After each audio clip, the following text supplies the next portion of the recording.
Student, अब अपना जो नेक्स्ट वीडियो है ये क्यूब से रिलेटेड है। इससे पहले आप लोगों ने electric flux, Gauss's law, Gaussian surface के बारे में पढ़ा। ठीक है बेटा। अब आपका जो इलेक्ट्रिक फ्लक्स है वो इस क्यूब से कितना पास आउट होगा वो अपनी मेजरमेंट करना है। तो इसके कुल 4 पार्ट है। कितने पार्ट बेटा? 4 पार्ट। ठीक है। अगर आपका जो चार्ज है अगर सेंटर पे प्रेजेंट है तब एक केस, ये फर्स्ट केस हो गया। सेकंड केस क्या हो सकता है? जब फेस पे प्रेजेंट हो। थर्ड केस क्या हो सकता है? जब एज पे हो, किनारा यानी। और फोर्थ केस क्या हो सकता है? कॉर्नर पे जब चार्ज प्रेजेंट हो। ठीक है। सभी केसेस अपने करेंगे एक एक करके। तो अपने सबसे पहले करते हैं फर्स्ट केस। तो फर्स्ट केस क्या कह रहा है कि when the charge present in the centre of cube, अगर आपका आवेश किसी क्यूब के क्या है? सेंटर पे क्या है? प्रेजेंट है। चलो ठीक है जी, सेंटर पे प्रेजेंट मानते हैं अपने। तो इसके अंदर भी बेटा 2 क्वेश्चन बन जाते हैं। एक क्या क्वेश्चन बनता है? फर्स्ट कि total electric flux pass out from cube, मतलब इस पूरे क्यूब से कितना इलेक्ट्रिक फ्लक्स क्या हो रहा है? पास आउट हो रहा है। दूसरा क्या कह रहा है? The electric flux pass out from one face of the cube, मतलब आप सभी जानते हो क्यूब में कितने फेस दिखाई दे रहे हैं आपको? 1 2 3 4 5 6, टोटल 6 फेस हैं। तो इसका मतलब ये तो टोटल 6 फेस से कितना इलेक्ट्रिक फ्लक्स और 1 फेस से कितना इलेक्ट्रिक फ्लक्स, यानी ये अपने को मेजरमेंट करना है। तो यानी इसके अंदर 2 क्वेश्चन और दे रखे हैं आपको। तो अब हम स्टार्ट करते हैं। पहला अपने हिस्सा निकालेंगे कौन सा? Total electric flux. तो आप यहाँ पे देखिए, अब मैं इलेक्ट्रिक फ्लक्स के तो 2 फॉर्मूले होते हैं अपने पास। अब एक तो आपने E डॉट ए और दूसरा है आपके पास Gauss law, summation q upon epsilon naught. तो यहाँ पे कौन सा लगाएं? सोचो आप। तो इसमें देखिए ई और ए दे रखा है आपको, कहीं पे भी नहीं दे रखा।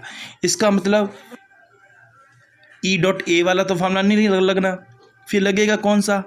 आपके पास गाउसियन लॉ है ना। गाउसियन लॉ क्यों? गाउसियन लॉ के लिए आपको क्यू दे रखा है और अपने को सिर्फ क्यू की जरूरत होती है और एक एप्सिलॉन नॉट, यानी वैक्यूम लेके चल रहे हैं अपने यहाँ पर।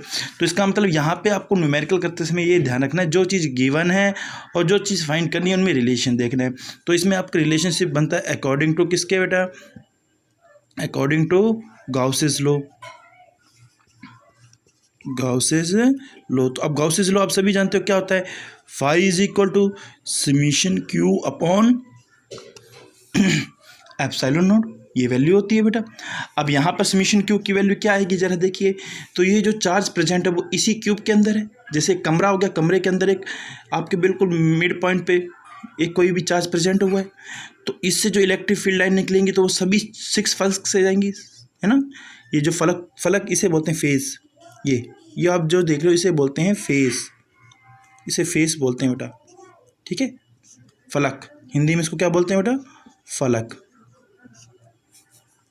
अब ये फलक हो गया। तो अब ऐसे ये 6 फलक हैं। कितने फलक हैं? 6 फलक। इन 6 फलकों से पूरा का पूरा फ्लक्स क्या होगा बेटा? पास आउट होगा। तो आप यहाँ पे देखिए, तो ये पूरा आप क्यूब कैसे दिखाई दे रहा है? बंद, इनक्लोज्ड। तो इसका मतलब गाउसेस लॉ लगा सकते हैं। कहीं भी इनक्लोज्ड आपके पास सरफेस मिल जाए तो आप गाउसेस लॉ आसानी से लगा सकते हो। तो यहाँ पे आप लगाते हैं अपने, तो यहाँ पे अपने क्या लिखेंगे? वेयर, अब इनक्लोज सरफेस के अंदर क्या है? चार्ज की वैल्यू कितनी है ये देखा जाता है। तो समेशन क्यू की वैल्यू यहाँ पर क्या है? क्यू, क्योंकि टोटल चार्ज क्यू ही प्रेजेंट है। इसी कमरे का अधिकार है, इसी क्यूब का अधिकार है इस पर। ठीक है। तो इसका मतलब इसी में है। तो यहाँ पे अगर वैल्यू रखें अपने, तो क्यू अपॉन एप्सिलॉन नॉट। तो ये आपके पास इलेक्ट्रिक फ्लक्स आ गया किससे पे? जब आपका चार्ज कहाँ पे प्रेजेंट है? सेंटर पे। और ये टोटल आपके पास टोटल इलेक्ट्रिक फ्लक्स है pass out from the cube. तो अब आप सभी जानते हैं कि एक क्यूब में कितने फेस होते हैं? 6 फेस होते हैं। कितने फेस होते हैं बेटा? 6। तो इसका मतलब ये जितना भी टोटल आपके पास इलेक्ट्रिक फ्लक्स निकला है वो कितने फेस से निकला है? 6 फेस से निकला है। तो आ जाइए इधर। अब electric flux pass out from the one face of the cube. अब वन फेस पे लेके चलते हैं। तो वन फेस के लिए देखें तो इसी से रिलेटेड देखें, यहीं से डायग्राम बनाने की जरूरत नहीं है। तो ये देखिए, ये कितने फेस से पास आउट हो रहा है? ये इलेक्ट्रिक फ्लक्स कितने फेस से पास आउट हो रहा है बेटा? 6 फेस से। कितने फेस से? 6 फेस से हो रहा है। तो आपने यहाँ पे लिख सकते हैं कि द इलेक्ट्रिक फ्लक्स, क्या लाइन लिखेंगे? इलेक्ट्रिक, लिख देता हूँ, पूरा लिख देते हैं बेटा। Electric flux pass out from कितने फेस? 6 फेसेस, कितने फेसेस से बेटा, 6 फलकों से। ठीक है, कितना है बेटा अपने पास, इधर देखिए कितने फलक हैं, कितने आ रहे हैं, क्यू अपॉन एप्सिलॉन नॉट। अब अपने को फाइंड किसके लिए करना है, वन फेज से, तो वापस लाइन लिख लेते हैं, electric flux pass out from, अब आप वन फेज, क्योंकि अब आप सभी जानते हो जैसे 10, अगर आपके पास 10 पेन 90 रुपये के आ रहे हैं तो एक पेन कितने रुपए का आएगा, तो 10 से डिवाइड कर देते हैं अपने, है ना, 9 रुपीज़ का हो जाएगा। तो इसी तरह यहाँ पे जब 6 फेज से आपके पास कितना टोटल फ्लक्स पास आउट हो रहा है, इतना, तो वन फेज से कितना होगा आप सभी को मालूम है, 6 से डिवाइड कर देंगे इसको, है ना। तो ये आपके पास इलेक्ट्रिक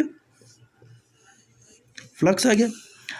5 डैश इसलिए लिखा है क्योंकि ये वैल्यू अलग अलग है, तो इसलिए पता चल सके ये टोटल है और ये आपके पास वन फेज से इलेक्ट्रिक फ्लक्स क्या हो रहा है बेटा, पास आउट हो रहा है। तो ये आसान था बेटा, बिल्कुल आसान। तो आपने फर्स्ट केस कर लिया जब आपका चार्ज कहाँ पे प्रेजेंट है, सेंटर में। ठीक है, और सेंटर से जब प्रेजेंट है तो उसका टोटल इलेक्ट्रिक फ्लक्स कितना पास आउट हो रहा है, क्यू अपॉन एप्सिलॉन नॉट। ये कैसे फाइंड किया, क्योंकि अपने को चार्ज गिवन है तो इसीलिए सिर्फ और सिर्फ गाउसेस लॉ लगा सकते हैं, तो ये लगा दिया अपनों ने। तो इसके अंदर टोटल चार्ज कितना हो गया, समेशन क्यू की वैल्यू यहाँ पर क्या लिखेंगे, क्यू। इसी तरह यहाँ पे भी the electric flux pass out from the 6 phase, यानी 6 फेज से कितना हो रहा है, क्यू अपॉन एप्सिलॉन नॉट। तो आप वन फेज से कितना होगा, तो 6 फेज से डिवाइड कर देंगे, तो ये आपके पास आंसर आ गए। तो अपने नेक्स्ट वीडियो में अगर अपने पढ़ेंगे अगला फेज पे, जब चार्ज आपका किस पे प्रेजेंट हो, फेज पे, तो वो उसके लिए अपने नेक्स्ट वीडियो बनाएंगे। ठीक है बेटा।